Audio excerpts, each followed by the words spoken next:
we are obviously social beings. There was a philosopher, you might have heard of him, called Aristotle, who lived 2,500 years ago in ancient Greece, and who is very influential in our, even today, in a lot of things, especially in the Western world, with regards to politics, with regards to biology, and definitely with regards to philosophy. So in philosophy, he's given us the, if you like, the idea that with reason we can work things out, and a lot of philosophers from there took that on. And his teacher, which was Plato, which you might have heard of as well, they both lived in the same time, of course, because he was his direct student. Then they kind of like decided to go separate ways. Plato opened up his little school, and so did Aristotle, almost competing. And Plato thought that reason wasn't enough, that we needed other things, and essentially that, in a way, we have ideas of things that are more important than the actual world. And that created the other stream of philosophical thoughts, which is idealism, and a lot of other things too. Plato and Aristotle were extremely influential in most philosophers today. All around the world really have at least some influence by those two. But Aristotle also politically, he designed a lot of what we call democracy today, or talked about it. He also categorized most of the fauna and flora in his time, and a lot of at least 3/4 of those categories are still used today in biology. And so, very influential guy. But one of the things that's important in this talk today is that he talked a lot about the individual, the human being. He called it a political animal, or a political being, if you like, which really means, if you translate it from the ancient Greek, it means a social animal, right? But there are many animals that are social. Most mammals are, actually. Most mammals are. And there are some that need to be to survive, like dolphins and elephants. You know? There's many of them. And obviously there's others as well, as birds and other types of animals that live best on their own. Some don't. Some live quite well. That live best with regards to socializing, because they protect each other and so forth. And some don't. Some hunt on their own and live on their own. But most creatures do very well in a social setting. And what he's saying is that we're a political animal because not only we need each other, but we also need to organize ourselves around a certain, what he would have called the just city. Because we started living in civilized society, it's important that we can't just behave as if we're living in nature. So there has to be certain rules, there has to be certain things. And that since then there's been a lot of talk on what's the best way to live politically, you know. So as you know, there's many political systems, but the important part of that is that I think he was right in the sense that we do best together, and we also do best when things are relatively good for most of us, or at least in relationship wise, it's fair. You know, that probably would be the right term. He used the word just, but we can use the word fair. And I think relationships start with that basis, that regardless of what type of relationship there is that we're talking about. So when people say relationship, the first thing that comes in mind is romantic relationship, whether it's a partner, a husband, a wife, a boyfriend, and so forth, because it's one of the most important relationships we have. But it's not the only one. Of course, there's relationships with our children, there's relationship with our neighbours, with our colleagues. And then, of course, there's more metaphysical type relationships, our relationship with art, you know, and maybe even our relationship with the world, the way we see it. So, but if we start with the most basic thing, a relationship between two people, right, that we love. It could be a romantic relationship, or it just could be a friend, or it could be a family member. And sometimes we love other people that aren't necessarily close to us. We may have a certain love for for someone that we meet every now and then because we just love the way they make us feel, and we just know that the chemistry is there. That's going into a little bit biological psychology, because there is such a thing as chemistry, as you know, and because our brain is a chemical organ, we get that, and that's why sometimes we just get along better with others than with others. It's got to do with personality, of course, and maybe the way we think, but the first thing that hits us is that chemistry, and we can't understand, or we can't describe what that may be, but we just know that, oh yeah, this person, they're going to be part of my life for a while. Or sometimes the opposite. Sometimes we find that we get that initial idea, no, this person, there's just something about them, I don't trust them. And we've all had that initial thought, and again, you don't need to be a psychologist to work that out. It's just an instinctual thing. And we go with our intuition, that we call it, right? In psychology, we call it intuition. In biology, we call it instinct. Very similar things. And it's important that we go with that. But having said that, and knowing that we require certain relationships, then the next step is how we actually start them off. So I talk to a lot of people, especially young people in my practice, about this, and it's awkward sometimes meeting people, depending on your own personality, your own confidence, whether you're an introverted person or extroverted, which doesn't mean much, because it just means that one person has a greater internal world, that's an introvert, therefore they don't require so much external stimulus to be happy. Or to be happy with themselves. And the extroverted has a greater external world, and so they do require that, and both have their advantages and disadvantages. But for an introverted person or a shy person, it's a lot harder, because they don't feel that they don't require it, and maybe they're right, but I still think that some people around us, quality is far better than none, or far better than having many without the quality. So in a way, it's that initial break from how we feel, that naturally speaking. Sometimes it's not the best for us, what we naturally feel, because if we feel like we don't want to be around people or start new friendships, or even like if we're with a partner and we get to the stage where we feel that we don't have to put any more effort, that means that there is something going on, because even though we feel that that's the case, it's probably not the best thing for us. And sometimes it's best just to take the step back and remind ourselves of what Aristotle said. It's far better to have people around us, the right people, but more importantly, it's far better to have a fair relationship. And so when we take that stance, it's not fair for ourselves, and it's not fair for others if they're already in a relationship with us.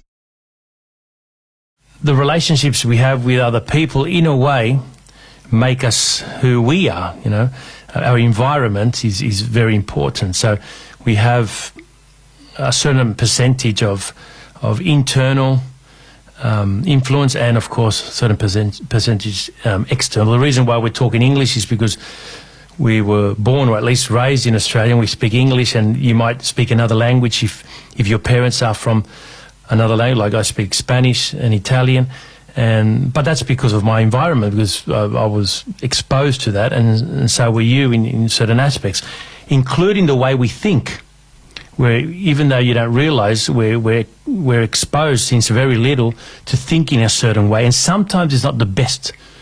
It's not necessarily the best for us. So what psychology can do, and philosophy, which I love, as I said, can help us just rewind and go, hang on, what am I doing? It's a bit like a coach, like a football coach, just a tactical awareness. How's the game going? Okay, I'm just going to change this around because this isn't working. And it's good in our lives that we do that with many things, whether it's financial, whether it's emotional, whether it's with other people.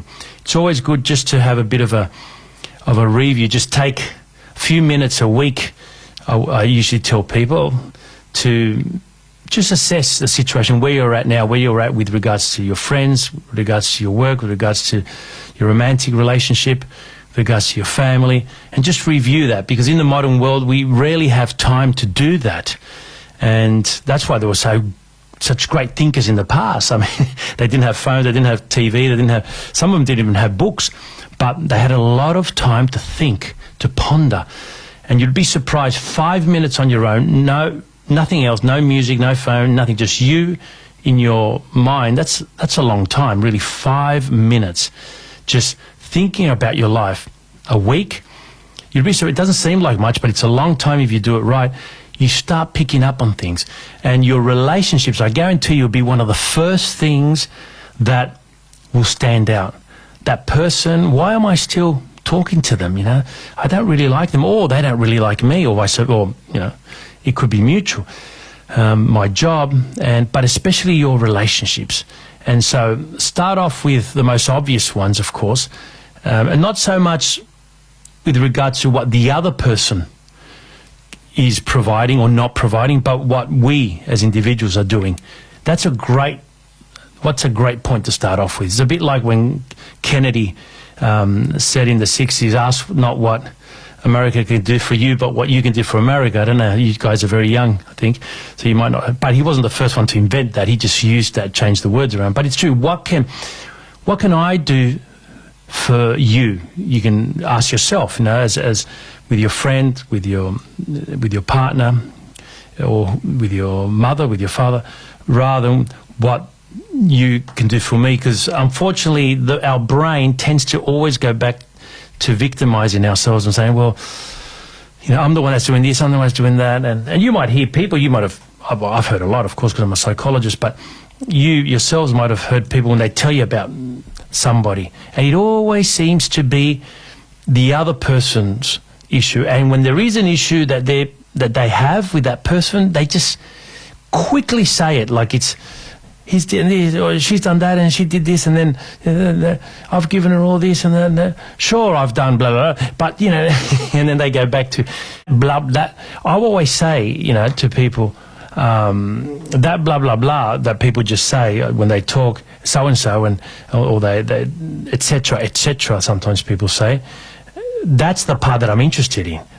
Don't just say that quickly. That's the part that usually you have control over. When you start saying, well, sure, she's got some reason to be there because, I whatever, all those little words like whatever, and all that, when people don't really want to say what they've done or what they could have done better, that's the point where you've got to stop and go, hang on, I'm going to just slow down my thought here. When you're pondering to yourself, just go through that, and you'll find that you're putting yourself in the other person's shoes. And then now you've got full control, because what they can do, or whether you want them to stop doing something or do something, you have very little control over that.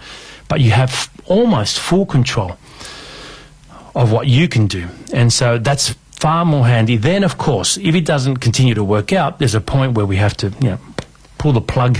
Like most things in life, sometimes we have to make a difficult decision in life, whether it's with a friend or a partner, or sometimes even a family member. And because the stress and the worry and the miscommunication and all the rest that comes with it is just too detrimental to our lives. So you put it on balance and you say, no, but you know what? I've given it a go. I've done what I've had to do, and it hasn't worked out. So the point is to remain as objective as possible with regards to your own behaviour, and more importantly, language that we use. Any questions on that you guys have? I said more importantly language because language is our reality, right? So everything you're hearing me say now is the only thing that's creating the reality of what I can pass on, what I know, and so forth. So, and modern philosophers and thinkers, some believe, especially postmodern ones, believe that language is the only thing that exists. And so if I say cow, you've got a picture of a cow, right? Plato, going back to Plato, he would say you've got the perfect picture of the idea of a cow, which is never in the world. It's only up there, in your idea. And that's more real than the actual cow that you can point out to. That's what Plato would say. Aristotle would say, no, that idea is just something that our brain happens, but the real cow is the one that you can touch and so forth. That's the two different forms of looking at things. But today there's a bit of a mix with that words, in a way, the language that we use, the words that we say, is what forms the reality of most of our lives. And if you've ever sent a text without a smiley face and the other person says, why are you asking that so angrily? I say, I'm not angry. Forgot to put the smiley face. It's because they're reading something into it. Maybe that's not there, because you're using words to create what you want to say, what you want to feel. So when you talk to someone, it's very important, the words and the way you say those words, because it's not insignificant. It's not insignificant.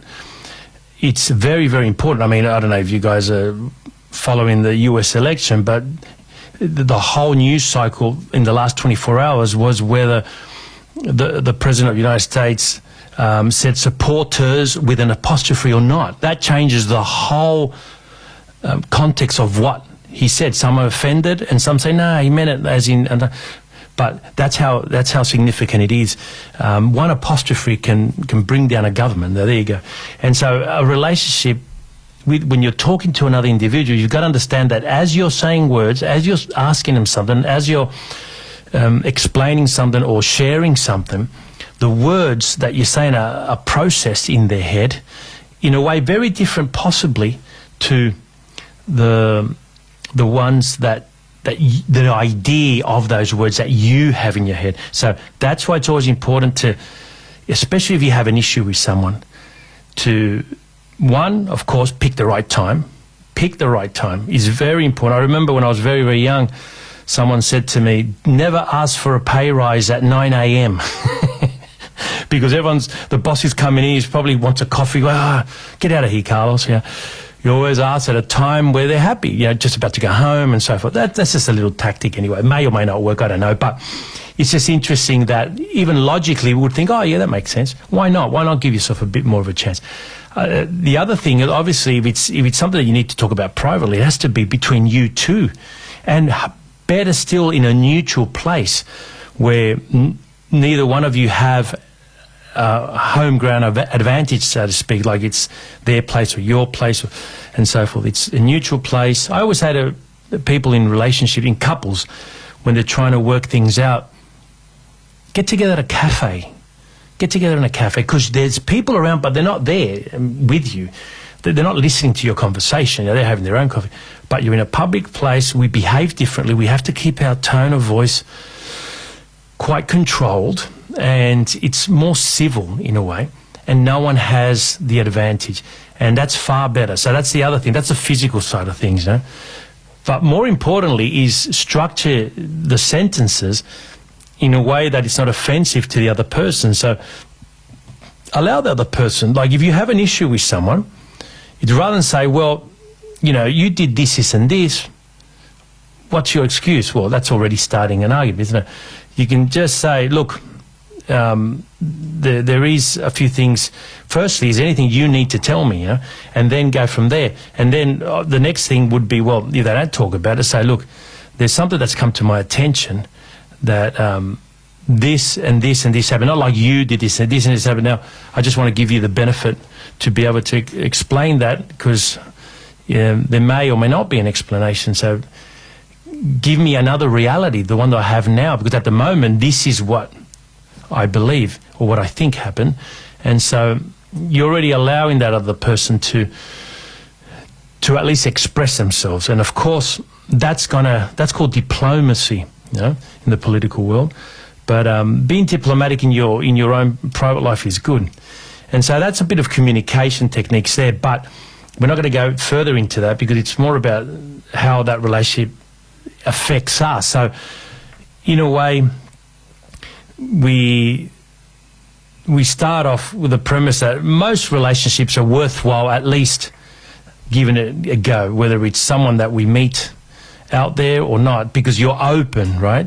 You're coming, you're coming with regards to you're coming to the party thinking that, okay, I'll allow people to approach me and see what happens.